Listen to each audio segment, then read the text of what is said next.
He stared at the phone for a long time, willing the case to be over before it even began. But the longer he looked at the screen, the more he saw in the girl's smile, the more he felt a growing sense of dread. He pocketed the phone and walked further into the alley. There was no point in checking the cafe. Everyone in the city knew the rules. After 10 p.m., no one entered that area alone, and the cafe owner would have definitely called the cops if he'd seen anything. At the end of the alley stood a row of identical buildings, all soaked in the same murky rainwater.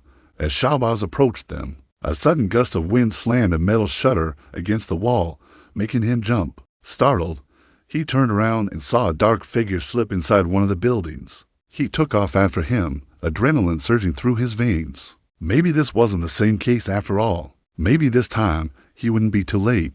He burst into the building and found a narrow staircase. Reeking of stale waste and despair, each step creaked ominously under his weight. At the top sat a lone street lamp, casting long, distorted shadows around it, and there, scrunched in the corner, was a torn old diary. Its pages fluttered in the draft, revealing faded ink on its brittle surface. Each page contained a date and a time alongside a single word, smile. And as he looked down, his heart sank. Each entry matched the night a new body had been found. Back in his office, surrounded by the cold comfort of fluorescent lights, Shahbaz pored over the diary, searching for a connection between the victims. A reason for the word smile. Every murder had been different, each victim from a different walk of life.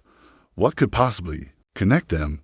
He rubbed his tired eyes, willing the answer to come to him. His gaze fell on the first victim's file. He pulled out the photograph, studying the smiling face. Then he looked at the next one, and the next, and the next. They were all smiling. Suddenly, everything made sense. People say a smile keeps you alive, but in this city, it has become a warning of death. Shahbaz realized with a chill. In this city, anyone who smiled after dark was marked for murder. But why?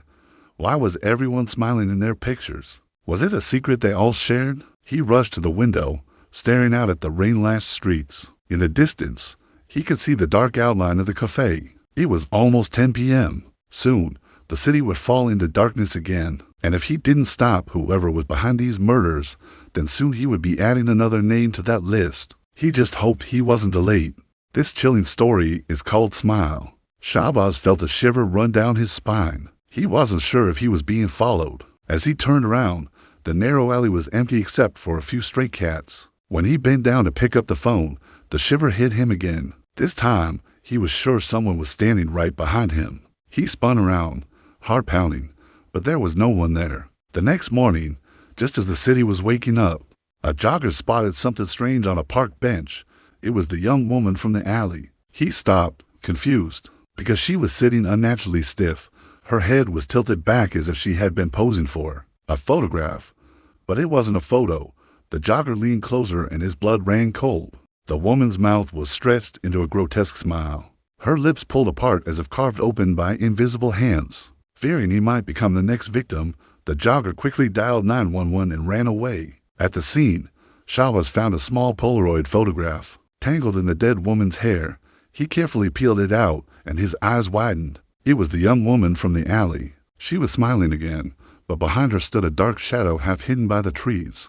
There seemed to be a faint outline of another figure beside her, but it was too blurry to make out. He also found a torn page from a diary nearby, underneath the bench, soaked by rain. The ink was almost gone, but one date stood out, tomorrow's date, and under it, a name, Hazen.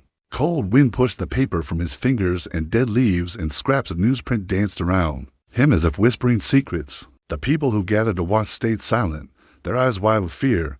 No one dared to step closer. 2 days later, another body appeared, a young man named Hazen. Shahbaz found him in an abandoned building sitting against a cracked wall, eyes open but unseen. There were smiley face stickers pasted on his hands and neck like cruel decorations. His phone was missing, but his laptop was still open in his bedroom. On the screen played a short video loop. Hazen was sitting on his bed laughing at something unseen. Behind him, the door slowly opened by itself. In the corner of the frame, a dark shape slipped past. It wasn't Hassan's father or brother. It wasn't even a pet. It was a shape that did not belong to this world. A visitor from the darkness beyond. Rumors spread like wildfire. Families locked their doors before sunset. Shopkeepers closed early. No one met strangers for coffee anymore. A beggar woman came to Shahbaz one night while he stood staring at the cold park bench where the children played. She pressed a note into his hand and whispered, "If the smiling stops, he will stop." Every night, Shahbaz sat in his small office under a flickering light, poring over old case files, comparing phone records, CCTV footage, and news clippings from years ago. One evening, he pinned the beggar woman's note to his board. It contained an old black and white photo. 3 children were smiling at the camera, and behind them stood a man in a white coat, his eyes strangely bright. On the back of the photo, faded ink spelled out, "Dr. Imran, dental surgeon." Records showed his clinic had shut down 15 years earlier after a sudden fire. 4 people died inside that night, but no one ever found Dr. Imran's body. Some neighbors claimed they saw him escaping through the back alley clutching something to his chest. This terrifying story is one of my all-time favorites. The pages of a diary found in a serial killer's car matched old appointment logs from Dr. Imran's clinic. Every victim had once sat in his dentist chair as children, teenagers, young adults. One name led to another, one smile to the next. Shahbaz traced an unlisted number that kept appearing on all the victims' last calls. He called the number one night and heard nothing but soft breathing, then faint laughter echoing through the static. Location data dragged him miles out of the city into a dense forest, where no one ever went at night. Hidden among the old trees stood a rotting cabin. Inside, a flickering lamp swung from the ceiling. Rows of Polaroid photos were pinned to the walls, all the same smile, the same hollow eyes. Boxes of smiley stickers were stacked beside jars filled with yellowing teeth. In the middle of the room, an old camera pointed straight at Shahbaz. Its red light blinked. On its dusty screen, he saw his own reflection, and behind him, for the first time, the shadow stepped fully into view, grinning wide in the dark. They say if a stranger offers you coffee on a rainy night, refuse it, or your smile might be the next one trapped forever in the dark.